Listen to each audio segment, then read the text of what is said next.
आगे आपकी उन्नति या अवनति का कारण बनेगा। यदि आपने पाप किए हैं तो आगे आपकी दुर्गति हो जाएगी। नाना प्रकार के शरीरों में नाना प्रकार के रोग, नाना प्रकार की विपत्तियों से ग्रसित। अगर पुण्य किए हैं तो आपको अच्छी लौकिक उन्नति प्राप्त होगी, यदि भजन किए हैं तो पारलौकिक उन्नति प्राप्त होगी। यही मृत्यु लोक थोड़ी है और ऊपर लोक है, नीचे लोक है, जहाँ विशुद्ध देह है, दिव्य सुविधाएं हैं, कहीं कोई रोग शोक नहीं है, ऐसी लोगों की प्राप्ति होगी। अगर सही भजन कर लिया तो भगवान की प्राप्ति हो जाएगी, शेष और कुछ नहीं साथ रहता।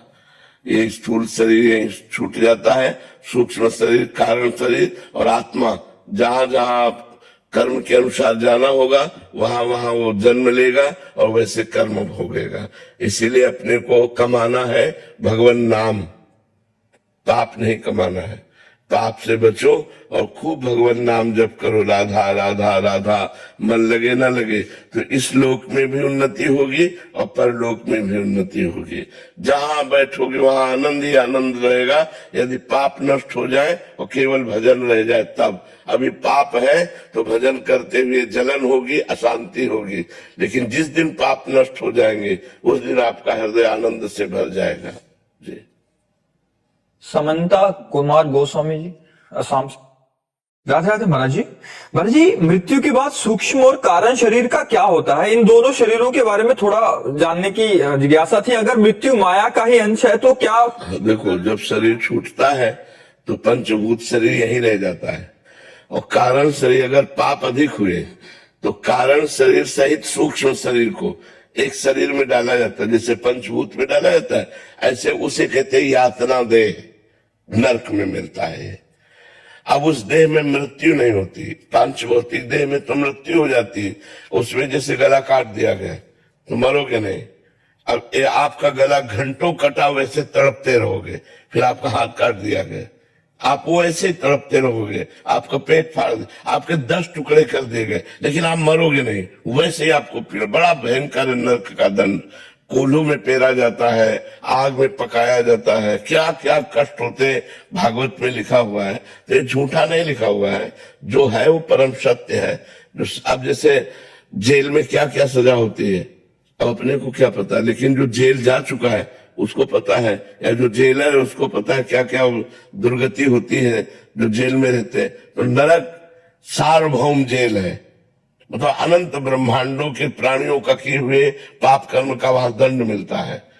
ऐसे ही वो सूक्ष्म शरीर और कारण शरीर के यदि पुण्य अधिक है तो उसे देव देह में डाल दिया जाता है और उस देवताओं की सुख भोगता है। और जहां पुण्य क्षीण हुआ तो मृत्यु लोक कोई विसंति, फिर उसे मनुष्य शरीर या सुअर, कुत्ता, गधा, नीच योनियों में उसको डाला जाता है।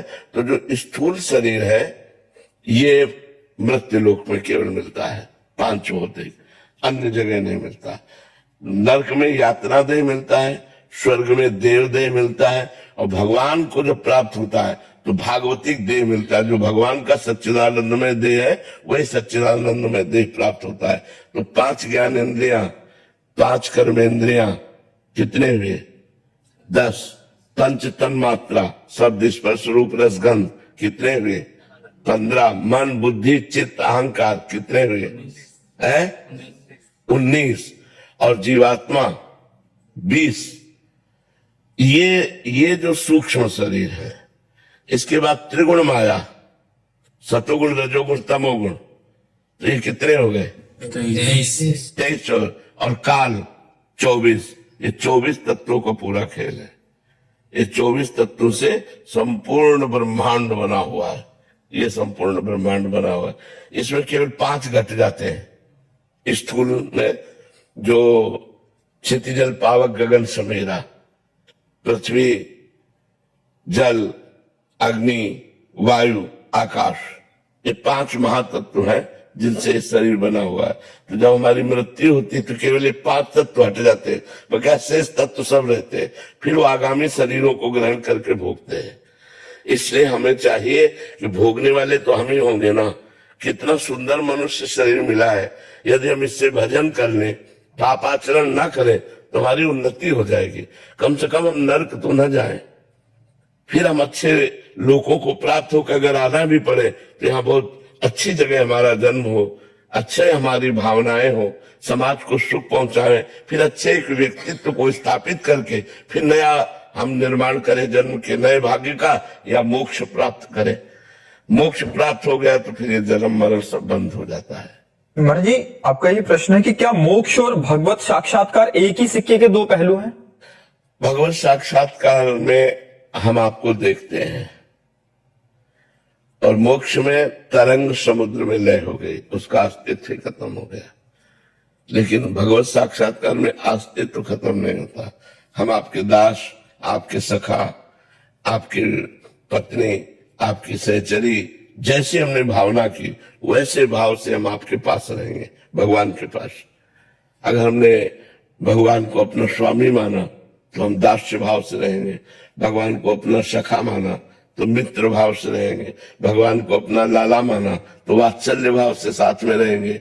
अगर हमने भगवान को अपना पति माना, जो कांता भाव, गोपी भाव है, तो हम उस भाव से, अगर सहचरी भाव तो हम उस भाव से, जो हमने भावना की वो जब सिद्ध होगी तो हम भगवान के साथ वैसे ही रहेंगे जैसी हमारी भावना। ये हुआ भगवत साक्षात्कार। और मोक्ष में हुआ कि जैसे समुद्र में तरंग लय हो गई, नाम रूप उसका खत्म हो गया, अब वो ढूंढे भी नहीं मिलेगी, वो समुद्र हो गए, वो भगवत स्वरूप में लीन हो गया, वो भगवान बन गया, भगवानमय हो गया। अब उसका कोई अस्तित्व नहीं रहा, अस्तित्व मिट जाता है मोक्ष में, और भक्ति में अस्तित्व रहता है, भगवान और मैं। और ये मतलब कहने में आता है, लेकिन उस समय मैं खो जाता है, केवल भगवान ही रहते हैं। अंतिम जो अवस्था होती है उसमें केवल भगवान ही रहते हैं, मैं भगवान में लीन हो जाता है, बस मेरे प्रभु। पर दो रहते हैं, भक्त और भगवान रहते हैं।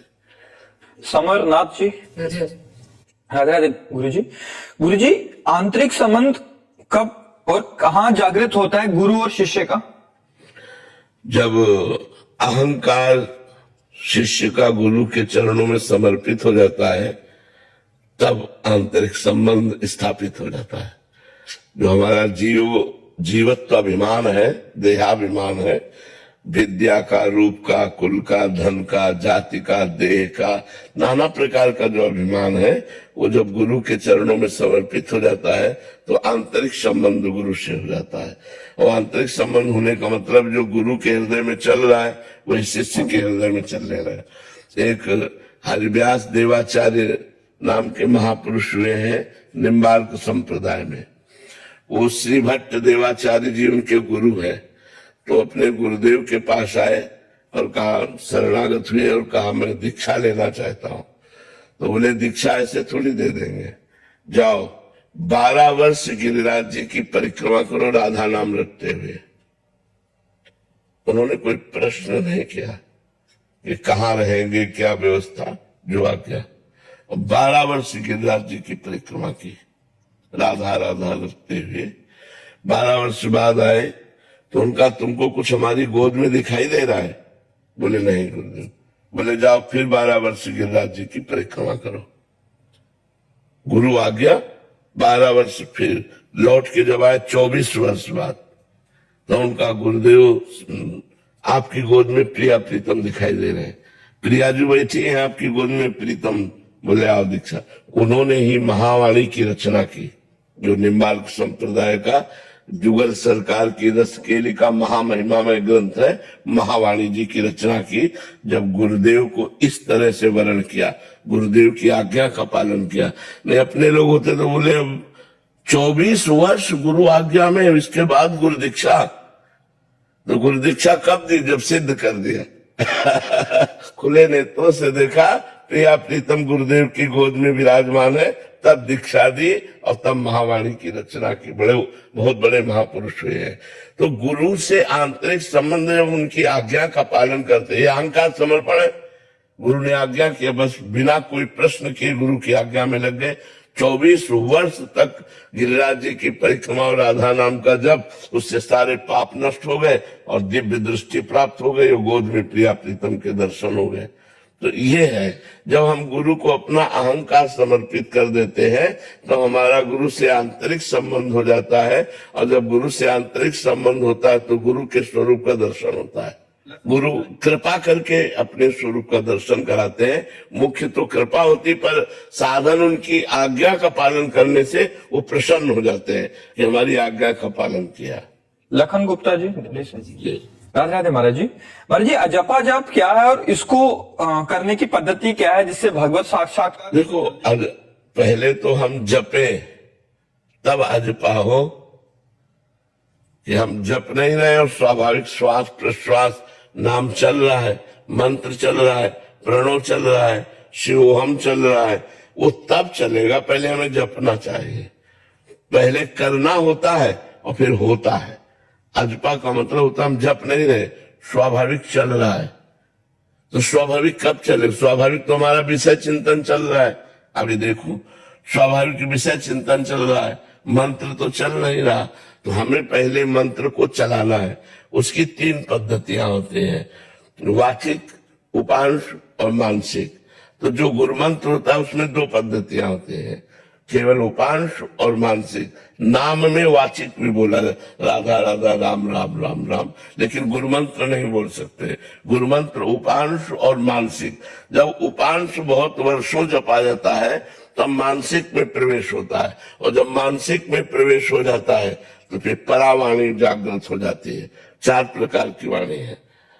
परा, पश्यंती, मध्यमा, वैखरी। वैखरी माने जो बोल रहे हैं, जो आप कानों से सुन सकते हैं। पश्यंती, जो आंखों से देख सकते हैं। मध्यमा, जो हृदयस्थ हो गए। परावाणी, जो मूलाधार केंद्र से अब उसका रोम रोम रग रग मंत्राकार हो चुका है। अब राम राम राम चल रहा, राधा राधा राधा चल रहा। अब वो केवल सुन रहा है, वो जप नहीं रहा, वो चल रहा है, स्वाभाविक चल रहा है। जो भी मंत्र है वो स्वाभाविक चल रहा है, श्वास प्रश्वास की प्रक्रिया के साथ वो स्वाभाविक। जैसे हम श्वास ले नहीं रहे लेकिन वो एक प्रक्रिया चल रही। जैसे हम पलक झपक नहीं रहे, एक प्रक्रिया है चल रही। जैसे हम दिल धड़का नहीं रहे, वो धड़क रहा है। ऐसे ही अजपा जाप प्रारंभ हो जाता है। जैसे मन जब पकड़ लिया था तो ऑटोमेटिक चलने लगा। बस ऑटोमेटिक, वो स्वाभाविक, उसको फिर प्रयास नहीं करना पड़ा। जैसे अभी हम प्रयास करके नाम जप करते छोड़ दे तो विषय चिंतन करने लगेगा, नाम जप नहीं चलेगा। जब सिद्ध हो जाता है तो ऐसे चलता है। तो गुरुदेव भगवान, जैसे जब हम कुछ कार्य कर रहे होते हैं, जैसे दुकान पे हम लोग होते हैं, कुछ कार्य किसी से बातचीत करते हैं, तो उस समय थोड़ा सा मतलब वो मन में रहता है कि इतने समय मेरा नाम हाँ, नाम छूटता है, नाम छूटता है। तो उस समय को भी, कैसे चले? उस समय को भी हम भगवान के चरणों में समर्पित कर दें। ये बहुत सौभाग्य का विषय कि नाम छूटने पर व्यथा होती है। ये बहुत अच्छे भक्त का लक्षण है। और यही अभ्यास में जब करोगे, जैसे हम आपसे बातचीत कर रहे हैं, तो हमारे मानसिकता में वो बसा हुआ है। मतलब जैसे आप हमारी बात सुन रहे हैं तो अंदर कुछ चल रहा है ना आपके, आप शांत थोड़ी बैठे, अंदर कुछ चल रहा है। जहां कुछ चल रहा है वहां हमारे वो चल रहा है। तो हम आपसे बातचीत भी कर रहे हैं, हमारा भजन भी चल रहा है, हमारा स्मरण भी चल रहा है। पर ये बहुत दीर्घ काल तक जब अभ्यास किया जाता है तब ऐसी बात आती है। लेकिन एक चीज और मैंने आपके मुख से सुनी थी कि जैसे कोई महत अपराध हो जाता है तो एक बार गुरुदेव के सामने जरूर बताने चाहिए। तो गुरुदेव भगवान, मेरे से तो पूरे जीवन में पहले का तो मैं आपको क्या बताऊं।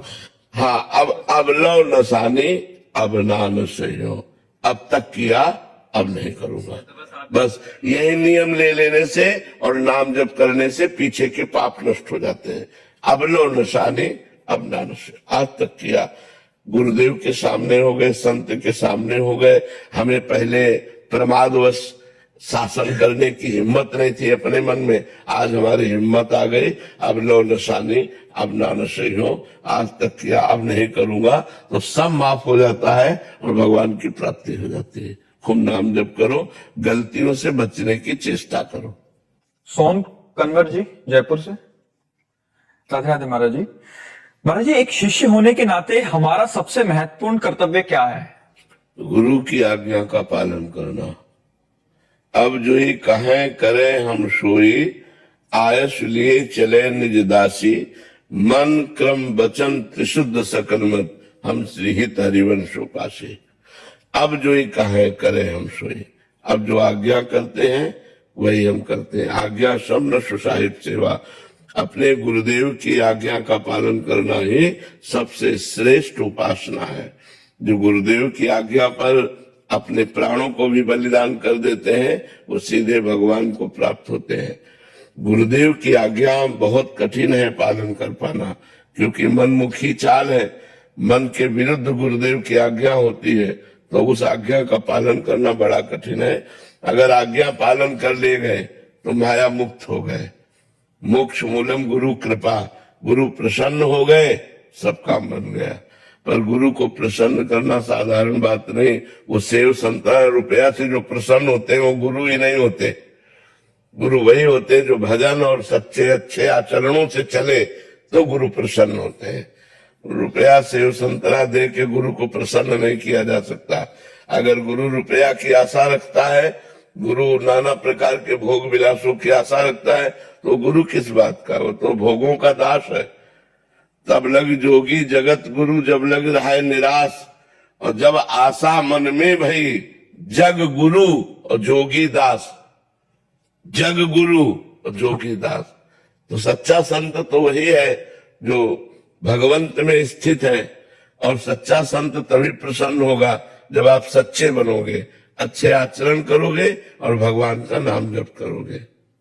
गणेश जी, जी राधे राधे महाराज जी।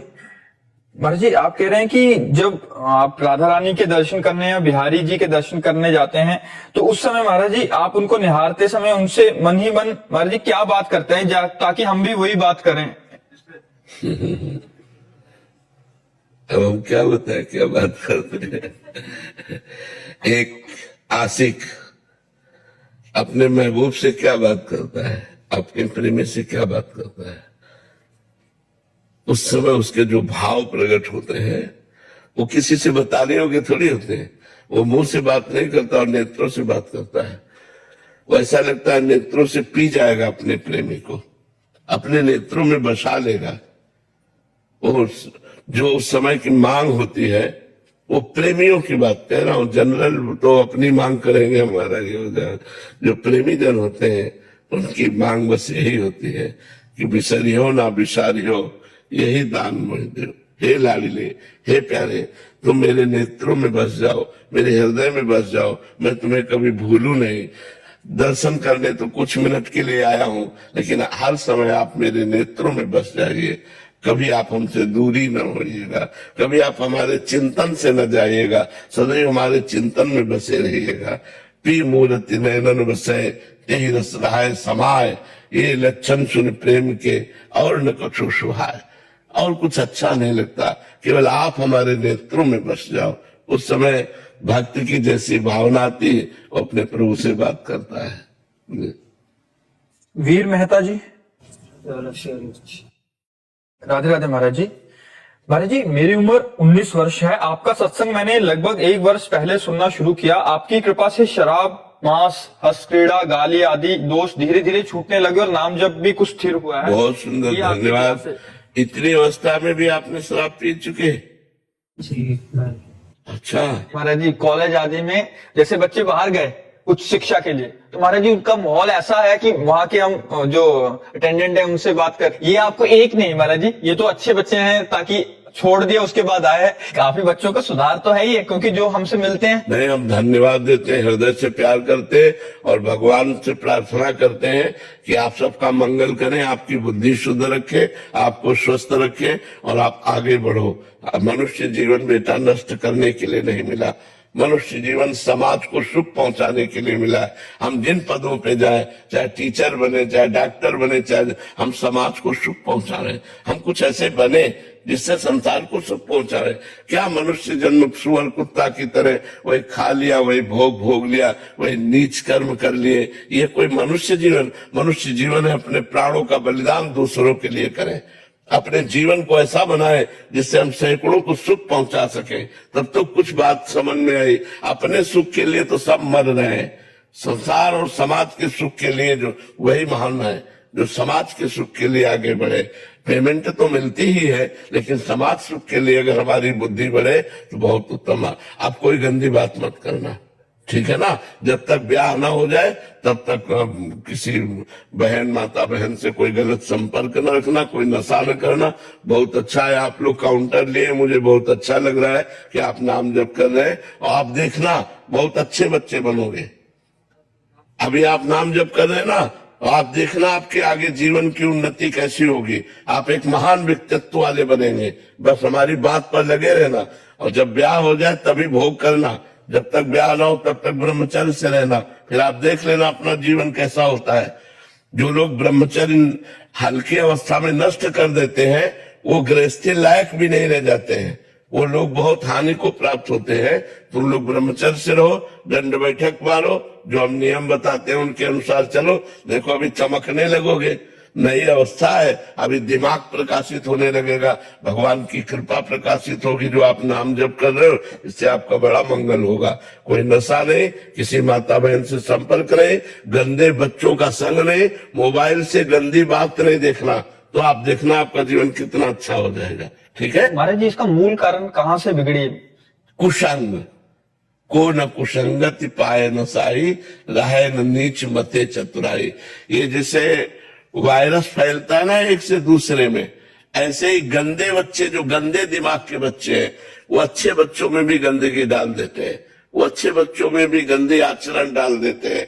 अब उनको पता नहीं होता कि ये गंदा आचरण है, उनको लगता है सुख है, इसमें मनोरंजन है, इसमें बड़ा आनंद है, और वो गिरते चले। तो हमारे स्कूलों में बच्चे सब प्रकार के होते हैं, वो अच्छे बच्चों को भी गिरा देते हैं, नष्ट कर देते हैं।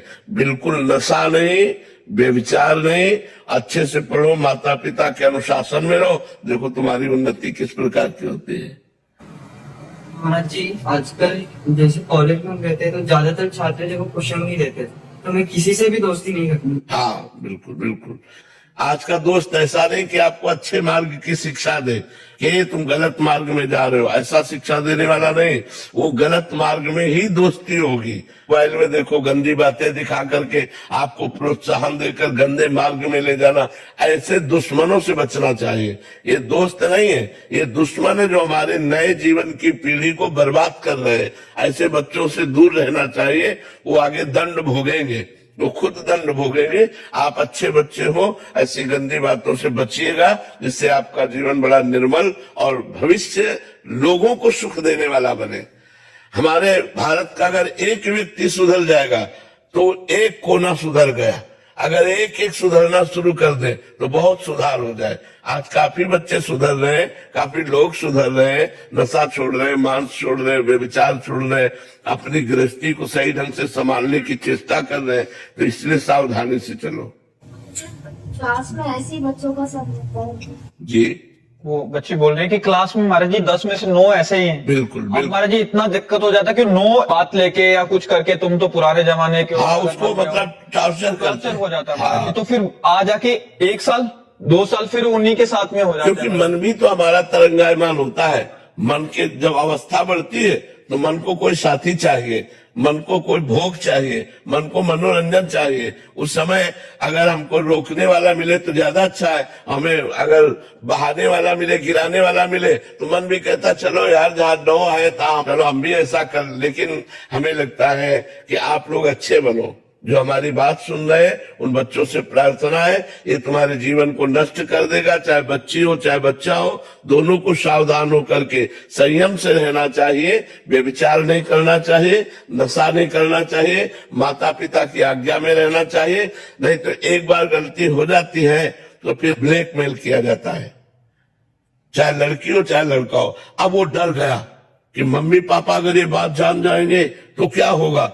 अब वो उससे अर्थ माना जाता है या उससे जो कुछ कहा जाता है वो धीरे धीरे धीरे धीरे बच्चा इतना अंदर खोखला हो जाता है कि वो डिस्टर्ब हो जाता है, माइंड डिस्टर्ब हो जाता है। और अगर ज्यादा ब्लैकमेल किया गया तो कहीं कोई जान न जाए, इस बात के लिए की सोच लेता है। ऐसे प्रश्न भी आते हैं महाराज जी बहुत कि ब्लैकमेल हो रहे हैं, अभी बता सकते नहीं, घर में नहीं बताएंगे, जैसे आपने बोला कि माता पिता डांटेंगे, कहीं और दोस्तों को बता नहीं सकते, और लास्ट में परिणाम वही होता है। आप ही वो डिस्टर्ब हो करके सोचते हैं कि एक रास्ता है, ऐसा नहीं करना चाहिए।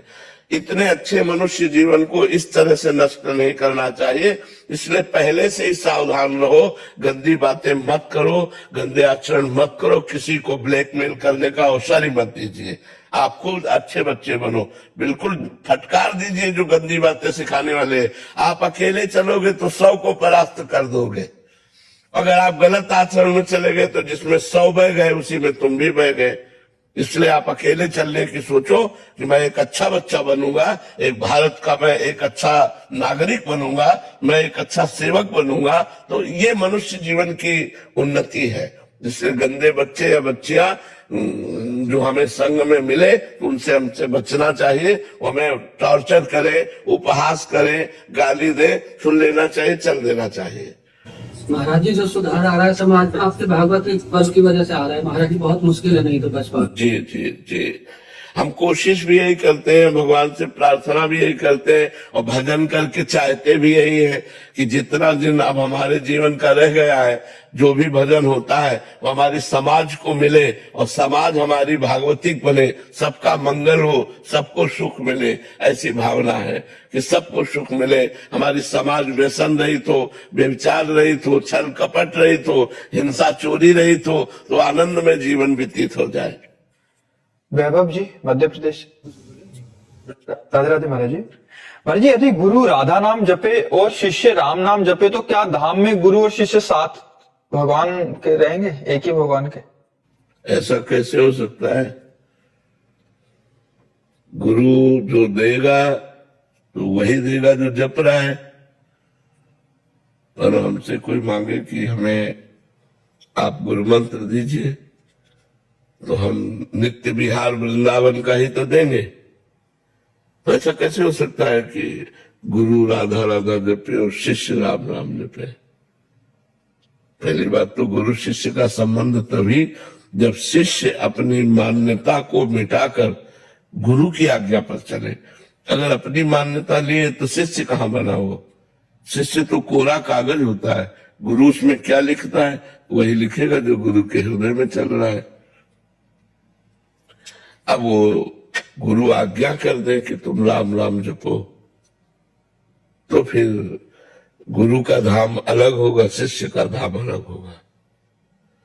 क्योंकि गुरु जहां जाएंगे जिस नाम और मंत्र से, वहां तुम थोड़ी पहुंच पाओगे। ये बात होती है। वैसे तो प्राय देखा गया है जो गुरु देता है वही नाम मंत्र जपा जाता है। जब तक गुरु नहीं मिलता तब तक अपने मन से जो हम जपते हैं वो बात अलग है। जब गुरु मिले तो जो गुरु दिया मंत्र उसी को हम जपते हैं। नैतिक जी। राधा वाले शेरवी। राधे राधे महाराज जी। महाराज जी, आपकी कृपा से इस मार्ग पे चलने का प्रयास कर रहा हूँ महाराज जी, आपके वचनों को अनुसरण भी कर रहा हूँ महाराज जी। पर महाराज जी, हरिवंश धर्म को कैसे अच्छे से निर्वाह करें ये समझ नहीं आ रहा महाराज जी। कभी कभी माया गिरा देती है बार बार। प्रगट धर्म जैसे जानिए, श्री हरिवंश नाम जाइए, नाम सिद्ध पहचानिए। हरिवंश धर्म उसी के हृदय में टिकता है जहाँ नाम है। राधा वल्लभ श्री हरिवंश, राधा वल्लभ श्री हरिवंश, राधा वल्लभ। हरिवंश भरोसे भय निडर। जब खूब नाम जप करेंगे तो हमें हरिवंश का भरोसा हो जाएगा, और जब भरोसा हो गया तो बड़े से बड़े संकट से निवृत्ति हो जाएगी, बड़े से बड़े विपत्ति से बच जाएंगे। एक बार गंगा यमुना बाई थी हमारे हरिवंश महाप्रभु की शिष्या, तो अब वो बाल ब्रह्मचारिणी तो चमक रही थी। अब पुराने फटे पुराने कपड़े पहने यमुना स्नान करके जा रही थी। अकबर बादशाह का भांजा अजीज बेग शायद उसका नाम था, उसने दूर से देखा इतनी सुंदरी स्त्री, तो उसका मन काम से युक्त हो गया। लोगों से बातचीत की, ये कौन है? तो बोलते फकीर है, ये तो बाबा जी है। उसने सोचा कि ऐसे डायरेक्ट तो समाज विरोध कर देगी अगर हमको छेड़ते हैं, तो बुद्धिमान था। उसने 2 वैश्याएं लगाई मथुरा में, वो टिका हुआ था। 2 वैश्याएं लगाई कि अगर आप हमारे महल तक उसको ला सको तो तुम्हें मुंह मांगी रकम देंगे। तो वैश्याओं ने साधु का वेश धारण किया और जाकर उनके पास बैठ गए और भगवत चर्चा करने लगे। तो उन्होंने उनका आदर किया, भगवान की चर्चा करती है, संत वेश है। अब रोज आने लगी, 10-5 दिन केवल भगवान की चर्चा की। वो सीख के आती थी और भगवान की चर्चा, तो बड़ा आदर करती कि आपने हमारे भगवान का यश सुनाया, और बैठालती आती। फिर एक दिन नहीं आई और दूसरे दिन फिर आई, तो उनका कल आप नहीं आई थी? तो बोले हमारे यहाँ एक बड़े संत आए हैं, उनकी सेवा में हम लोग थे। तो अगर आप चाहें तो चलें, आप भी दर्शन कर लें। पहले तो उन्होंने ना कहा कि हमें जरूरत नहीं कहीं जाने की, पर जब उन्होंने बहुत प्रार्थना की तो उनके मन में आया संत दर्शन के लिए जाने में क्या परेशानी, तो उनके साथ मथुरा चली गई। जब महल दिखाया तो पहले शंका हुई कि संत महल में कैसे, फिर उनका संतों का क्या, महलों में कोई बुला के रख ले तो अंदर गई। जो अंदर गई बाहर से सिटकिनी मार दी, दरवाजा बंद कर दिया। तो उनको शंका हुई, सामने देखा अजीज वेग और वो कामाशक्त एकदम, अधिकार और पद सब कुछ है, और वो भिक्षावृत्ति से जीने वाली। तो उसको नजर में आ रहा था कि क्या है ये, वो भोगना चाहता था। जो आगे बढ़ा, तुम का रुक जाओ, कदम आगे मत बढ़ाना, मुझे असमर्थ मत समझो। बस आंख मूंदी, श्री हरिवंश श्री हरिवंश श्री हरिवंश श्री हरिवंश, रसिक अनन्य मार्ग में लिखी हुई चरित्र लिखा हुआ है। जी महाप्रभु का नाम लिया, श्री हरिवंश श्री हरिवंश, भयंकर बबर शेर प्रकट हो गया बीच में, और बाई जी गायब वृंदावन। बाई जी को उठा करके भगवत शक्ति ने वृंदावन रख दिया, और वहां उसके सामने सिंह जब दहाड़ा तब बेहोश होके गिर गया। वो जो ही होश आता सोई वो सिंह की दहाड़ हुए, घबरा गया।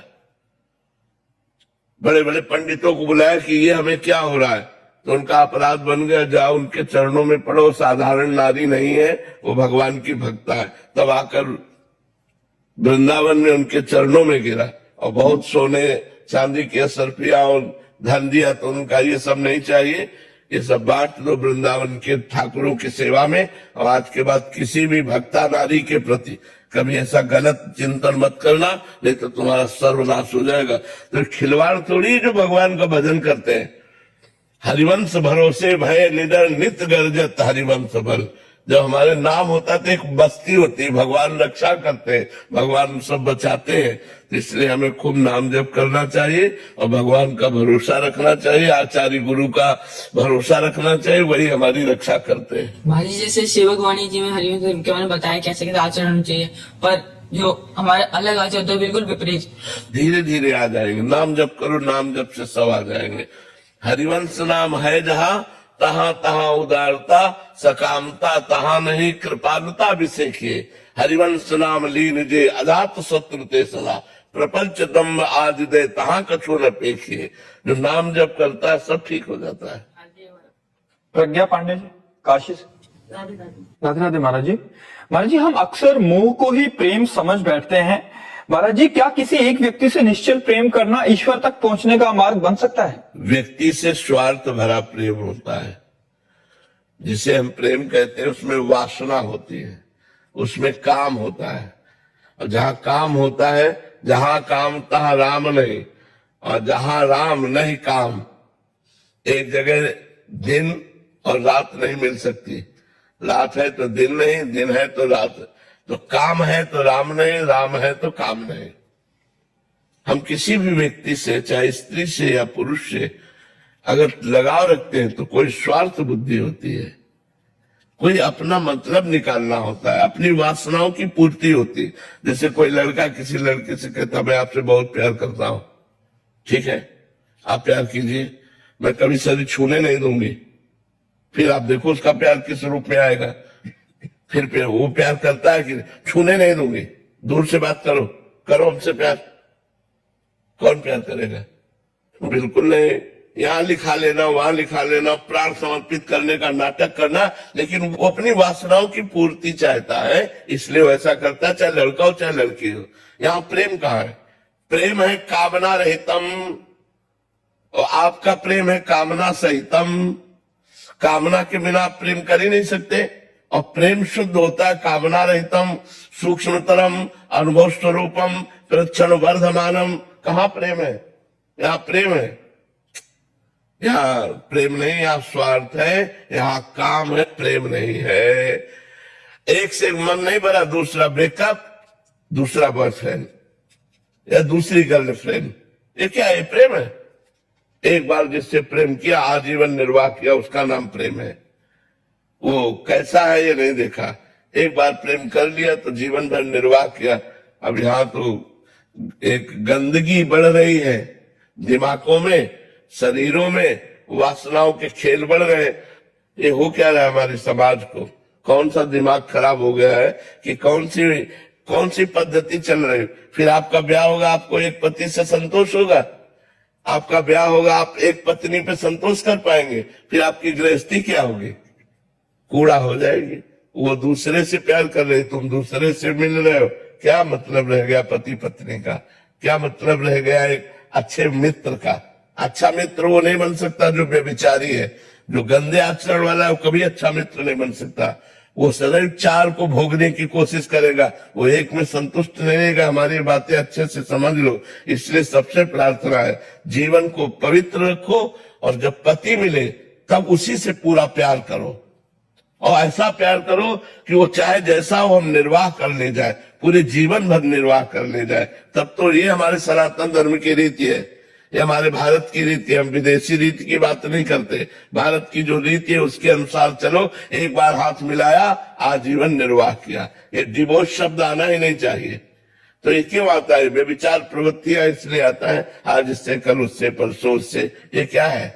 ये वृत्ति ठीक नहीं है, गंदी वृत्ति है। ये तुम्हारे जीवन को नष्ट कर देगी। अभी नए नए बच्चे हो, इस बात को अच्छे से समझो, इस पर सुधार करो। अपने जीवन में आज तक जो गलती हो गई, अब सुधार कर लो, अब अपने जीवन को अच्छा बना लो। यहाँ प्रेम नहीं है, यहाँ काम है, काम का तांडव है। ये प्रेम नहीं, प्रेम तो एक विशुद्ध होता है। अपने प्यारे के लिए जीवन बलिदान कर देना।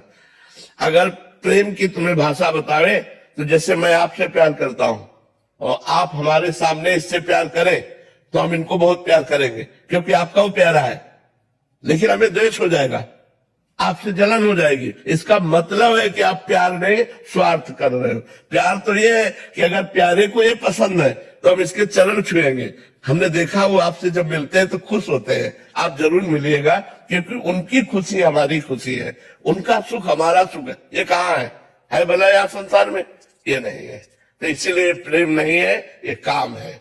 एक काम की गंध जहां होती है वहां प्रेम प्रकट नहीं होता, और जहां प्रेम होता है वहां काम नहीं होता, विलासिता नहीं होती, वहां जीवन बलिदान होता है, प्राणों का बलिदान होता है एक दूसरे के प्रति। यहाँ प्राणों का बलिदान वासना के लिए करते हैं, भगवान के लिए नहीं, प्रेम के लिए नहीं। महाराज जी, इसमें एक प्रश्न था कि जैसे किसी एक व्यक्ति, वो पुत्र भी हो सकता है, पुत्री भी हो सकती है, तो किसी भी जीव से हम प्रेम करेंगे अगर भगवत कामना, काम का मतलब होता है कामना। बिना कामना के आप प्रेम कर ही नहीं सकते संसार में। ये पुत्र बड़ा होगा, ऑफिसर बनेगा, हमारी बुढ़ापे में सेवा करेगा, कामना। पर मोह जो होता है, हाँ, वो मोह, राग, काम, आसक्ति, ये सब एक ही लाइन है, पर्यायवाची शब्द है ये सब। मोह, राग, काम, आसक्ति। तो फिर कैसे रिश्तों का निर्वाह कैसे करें? भगवत भाव से। मेरे पुत्र में भगवान, मेरी पत्नी में भगवान, मेरे पिता में भगवान, मेरी माता में भगवान। और सच्ची बात है, अगर वो पावर निकल जाए तो आप अपने पुत्र के शरीर को कितने घंटे रख सकते हैं? पावर ही तो भगवान है सब में। अगर हम भगवान का भाव करके प्यार करें तो अभी जीवन धन्य हो जाए। हमारे यहाँ धर्म में आज्ञा की कि अपने पति को भगवान मानो, अपनी पत्नी में भगवान को देखो, अपने पुत्र में भगवान को देखो, अपने माता पिता में भगवान। कितना सुंदर प्यार हो जाए। मेरा पति मेरा भगवान, मेरा पुत्र मेरा भगवान, मेरा माता पिता मेरा भगवान। कितना सुंदर प्रेम। खूब पूरे जीवन में हृदय का प्रेम उड़ेल दो और देखो भगवान की प्राप्ति हो जाएगी। इसी से भगवान की प्राप्ति हो जाएगी। लेकिन ऐसा नहीं है, ऐसा नहीं है। भगवान का भाव न रख करके हम मोह राग में फंस करके बार बार जन्म मरण को प्राप्त हो रहे हैं। तुम्हारा जी, जैसे मोह नहीं होगा तो फिर जैसे बीमार होगा तो फिर हम कैसे उस समय कैसे सोचो, जब हम इंसान मान के प्यार कर रहे हैं तो इतना करो, जब भगवान मान के प्यार करेंगे तो कितना होगा? हमें तो उसकी रात दिन चिंता होगी। मेरे भगवान मेरे पुत्र के रूप में आए हैं, मेरे भगवान मेरे पुत्र के रूप में, कितना प्यार उमड़ जाएगा। मेरे माता पिता मेरे भगवान है, कितना प्यार उमड़ जाएगा। वो तो वास्तविक प्यार तो तभी आएगा जब हम भगवान देखेंगे। पर ऐसा देखना नामुमकिन सा लगता है। अपने इस मोह में ही हम फंसे रहते हैं, हम भगवत भाव नहीं कर पाते हैं, इसीलिए हमारी दुर्गति हो जाती है। नहीं, इन्हीं में भगवत भाव करके और यही सब करते हुए आप भगवान को प्राप्त हो सकते हो।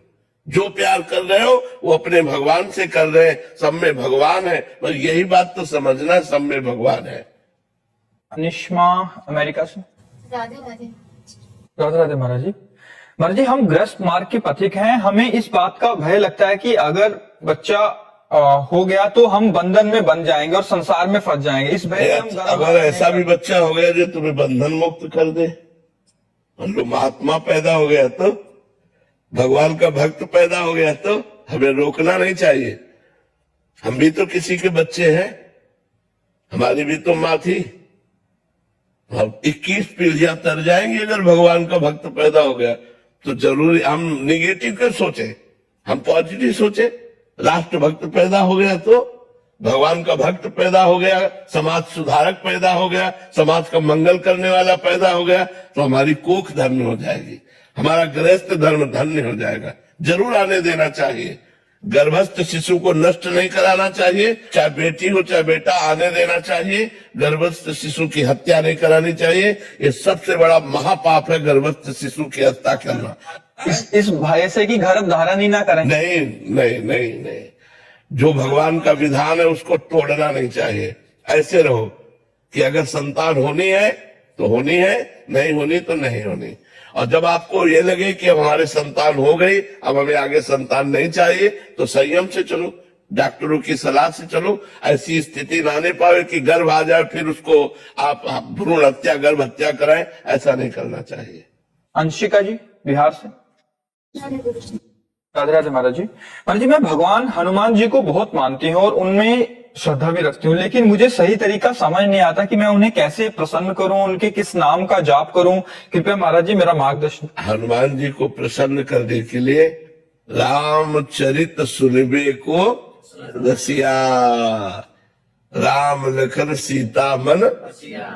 बात समझना है कि हनुमान जी को पसंद क्या है। जैसे हम किसी को प्रेम करते हैं तो उसकी पसंद देखते हैं कि उसकी पसंद क्या है। हनुमान जी को सिया राम जी का चरित्र पसंद है, तो आप बैठ करके रामचरित मानस सुनाइए हनुमान जी को, और सीताराम का नाम जब सुनाइए। इसलिए यत्र यत्र रघुनाथ कीर्तनम तत् तत् कृतमस्त कांजलम वाष्पवारि परिपूर्ण लोचनम मारुति नमत राक्षांतकम।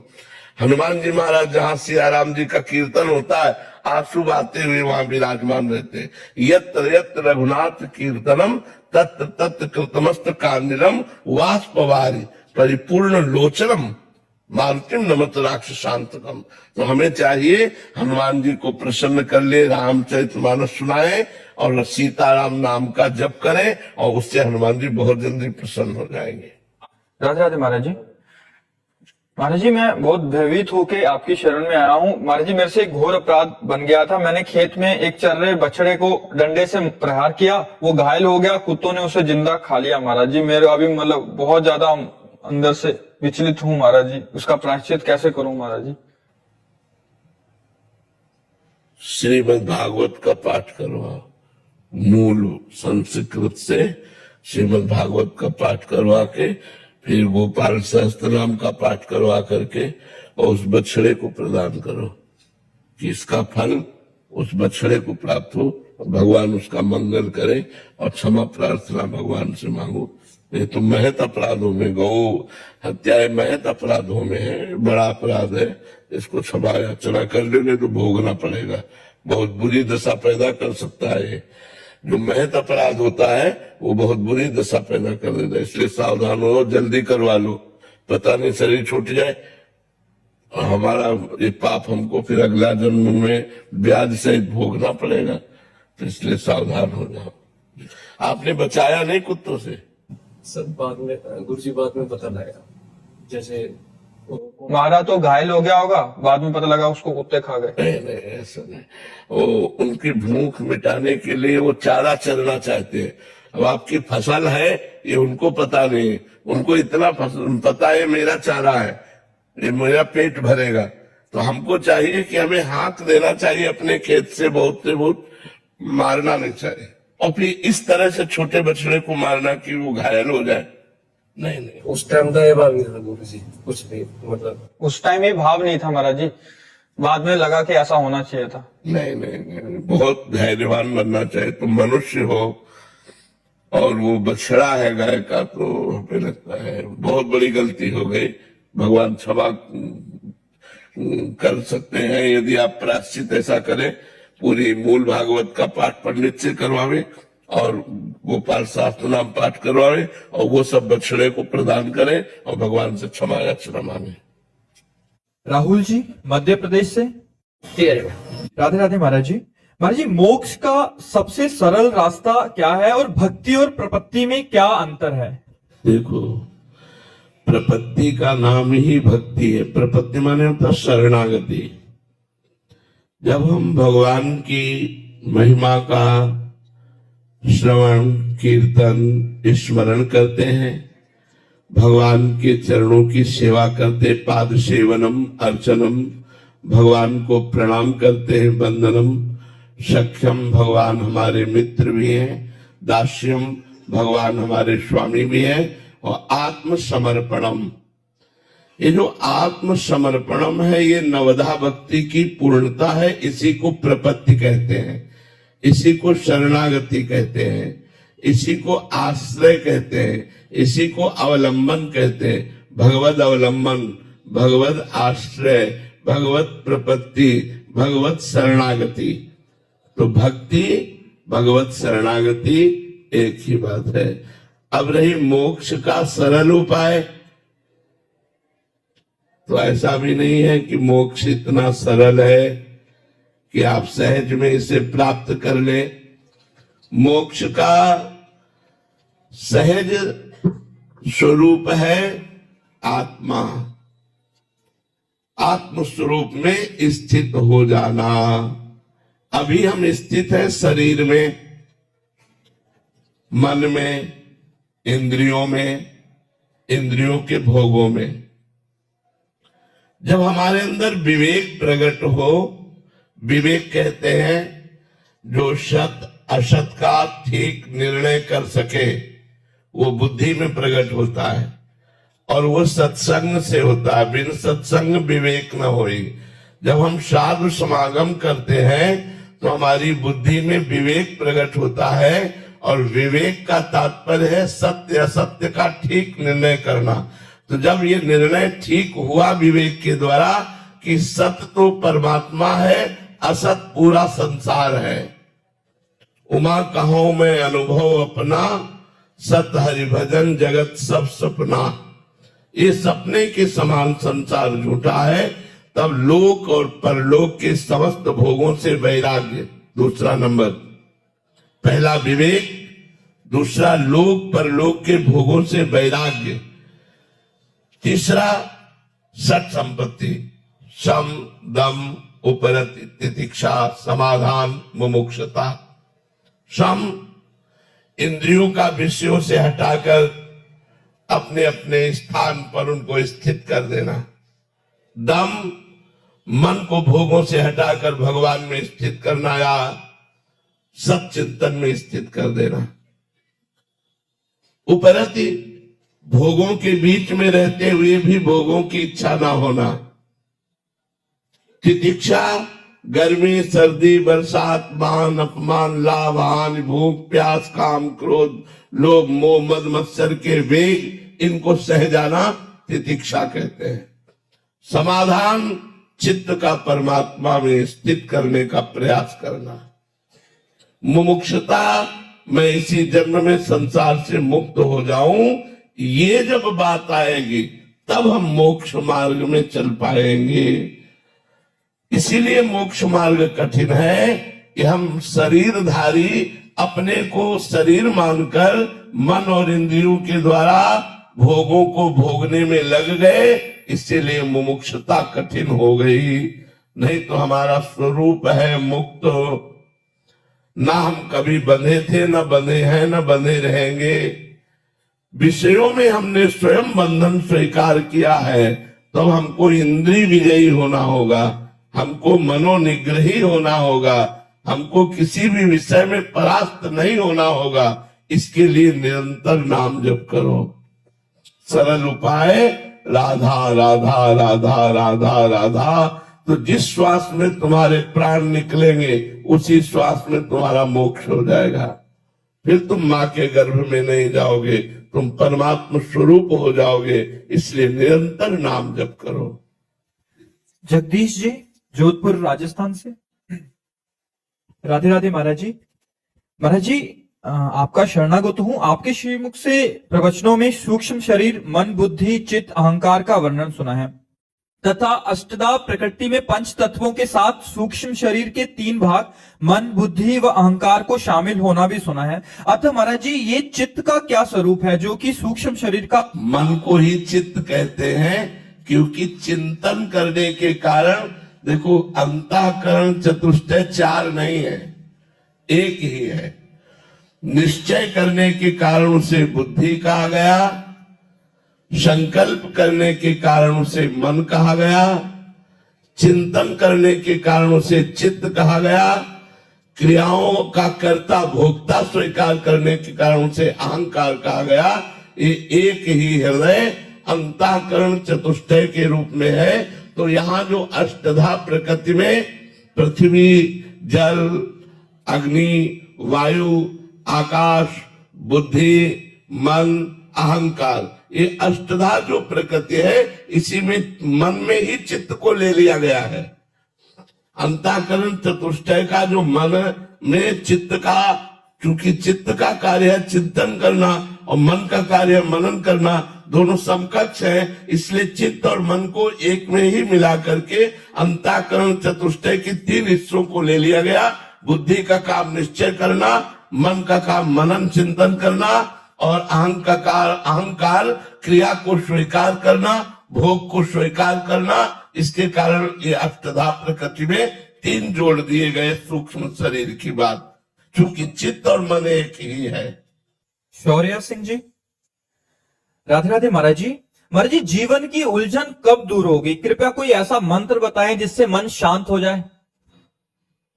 राधा जपो। अगर आपके शोक और दुख और भय नष्ट न हो जाए तो आप हमसे कहना। ये हम राधा नाम ऐसे नहीं उच्चारण करके आपको कहलाते, अनुभव करके कहते हैं। राधा नाम के बल से हम दहाड़ते हैं, राधा नाम के बल से हम जीवित रहते हैं। राधा नाम है जीवन हमारा, राधा नाम प्राण आधार है, राधा नाम है कर्ता विधाता, राधा नाम पालनहार है, राधा नाम सबका पूज्य है। राधा नाम का पूजन करें, राधा नाम के ही ध्यान से हम शुद्ध अपना मन करें। राधा नाम के जप ध्यान से प्रेम बढ़ता जाएगा। राधा नाम ही हमें प्रेम में निकुंज में पहुंचाएगा। निकुंज तक की यात्रा इसी राधा नाम में छुपी हुई है। आप राधा राधा रटिए और देखिए आपके काम बनते हैं कि नहीं। राधा नाम जहां विराजमान है वहां कोई बाधा नहीं। जिते विनायक शुभ शुभ, विघ्न करे नहीं कोई, विघ्न करे नहीं कोई, डरे कलिकाल कष्ट भय। ये डरते हैं राधा नाम लेने वाले के ऊपर हम अपना कैसे प्रभाव दिखाएं। क्या कलिकाल का प्रभाव, कष्टों का प्रभाव और भय जो हमें देने आ रहे हैं वो खुद भयभीत होकर भाग जाते हैं जब राधा नाम हमारे पास होता है। राधा नाम यदि है तो किसी का श्राप आपके ऊपर नहीं लगेगा।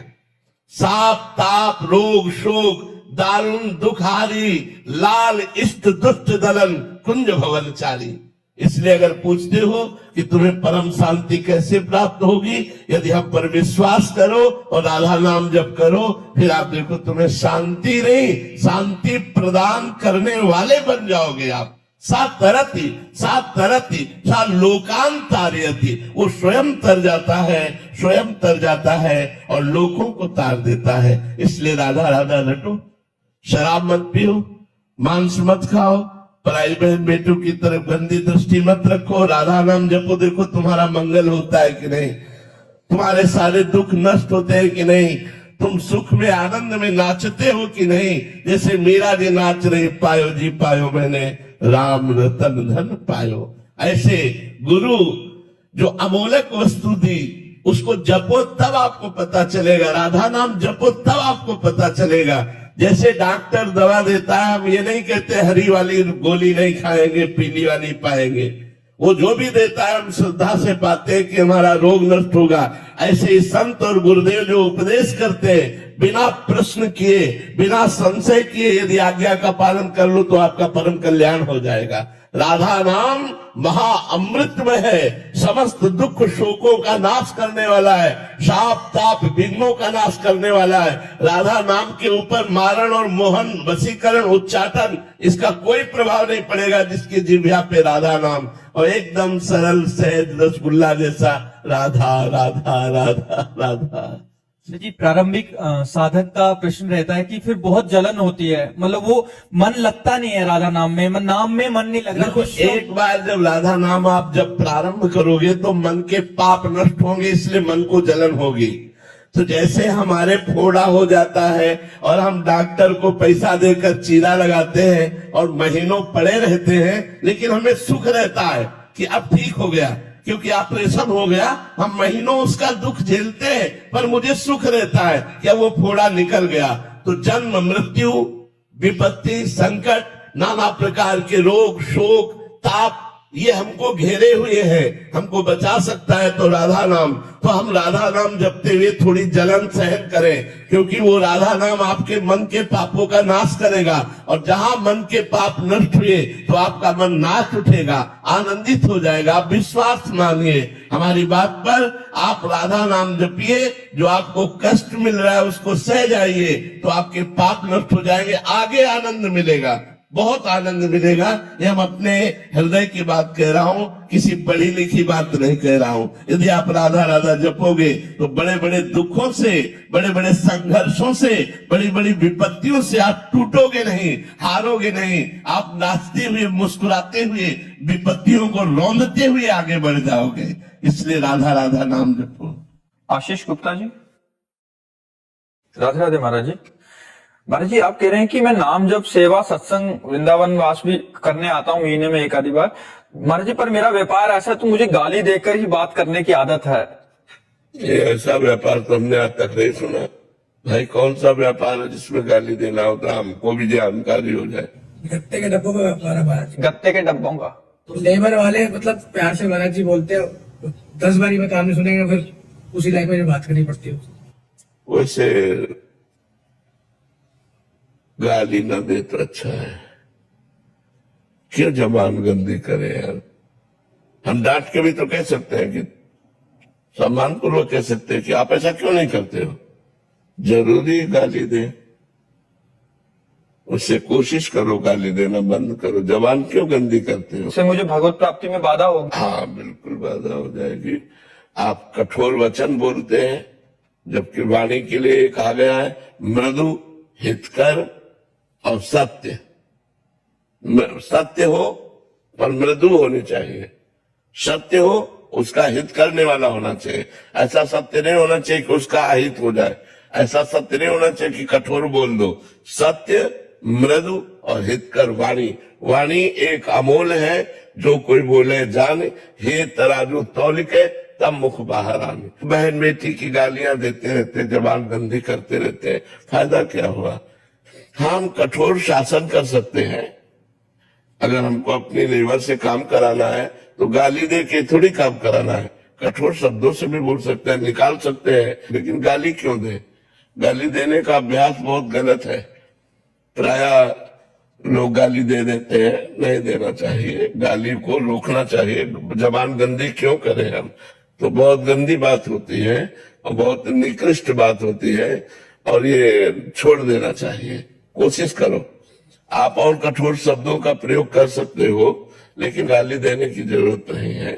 आपको लगे तो निकाल सकते हो उसको, लेकिन जरूरी नहीं है कि आप गालियां देकर ही अपनी जबान को, अपने स्वभाव को बिगाड़े। ऐसा ना करें। महाराज जी, आपको सुनने वाले बहुत सारे जने हैं महाराज जी। कॉलेज और स्कूल के स्टूडेंट्स में महाराज जी आजकल ट्रेंड चल गया है गाली दे के ही बात करने का, और बहुत गंदी बात है, बहुत गंदी बात है। विद्यार्थी का तो एक तपस्वी जीवन होता है। आज विद्यार्थी विलासिता में जा रहे हैं, गंदी बातों में जा रहे हैं। नहीं, विद्यार्थी का जीवन तो एक तपस्वी जीवन होता है। वो हर अपनी इंद्रियों को कंट्रोल में करके विद्या अध्ययन करके उच्च स्थानों पर प्राप्त करता है। जो विद्यार्थी हस्तमैथुन करता है, जो विद्यार्थी गर्लफ्रेंड आदि बना करके बॉयफ्रेंड बना करके व्यभिचार करता है, जो विद्यार्थी नशा करता है, जो विद्यार्थी गंदी बातें बोलता है, वो विद्यार्थी नहीं, वो तो भ्रष्ट आचरण वाला बच्चा है। वो दंडनीय मार्ग में जा रहा है, वो उन्नतिशील कभी नहीं हो सकता। अगर किसी घूस आदि देकर उच्च पदों पर बैठा भी तो हमारे समाज का शोषण करेगा, वो समाज का हित नहीं कर सकता। जिसकी मानसिकता इंद्रियों की विलासिता में गिर गई है, वो भ्रष्ट आचरण वाला, वो भ्रष्ट अधिकारी होगा, ना कि वो उत्तम अधिकारी बनकर हमारे समाज की सेवा करे। तो ये जो बच्चों की गंदी बातें हैं, आपस में गालियां देना, गंदी बातें करना, गंदी मजाकें करना, ये सब नहीं